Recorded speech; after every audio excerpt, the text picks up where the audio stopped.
Hi guys, welcome back to my YouTube channel. ಇವತ್ತೊಂದು parcel ಬಂದಿದೆ. So ನಾನೀಗ ಇದನ್ನು ಅನ್ಬಾಕ್ಸ್ ಮಾಡಿದ್ದೀನಿ ಆಲ್ರೆಡಿ. ನಿಮಗೂ ತೋರಿಸ್ತೀನಿ ಯಾವ ಥರ ಇದೆ ಅಂತ.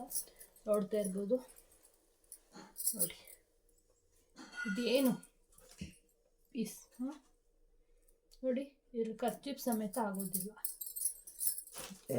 ಮತ್ತಿದು ಈ ಥರ ಇದೆ, ಎಲ್ಲ ಪೀಸ್ ನೋಡಿ, ಎಲ್ಲ ಕಟ್ ಪೀಸ್ ಕೊಟ್ಬಿಟ್ಟಿದ್ದಾರೆ. ಇದೊಂದು ಪೀಸ್,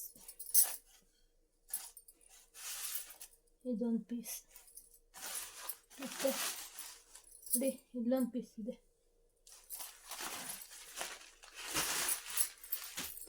ಏನಿದು? ಎಲ್ಲ ಪೀಸ್ ಬಟ್ಟೆ ಮಾಡಿರೋದೊಂದು, ಬಂದಿರೋದೊಂದು. ಇಲ್ಲಿ maroon colour top with pant ಮಾಡಿದ್ವಿ. ಇದು ನೋಡಿದ್ರೆ ಬಂದಿರೋದು ಈ ಥರ. ಅಮೌಂಟು ಬಂದು 410, 410 ರೂಪಾಯಿ. ಆದರೆ ಬೇರೆ ಪ್ರಾಡಕ್ಟ್ ಡೆಲಿವರಿ ಆಗಿದೆ. Thanks for watching.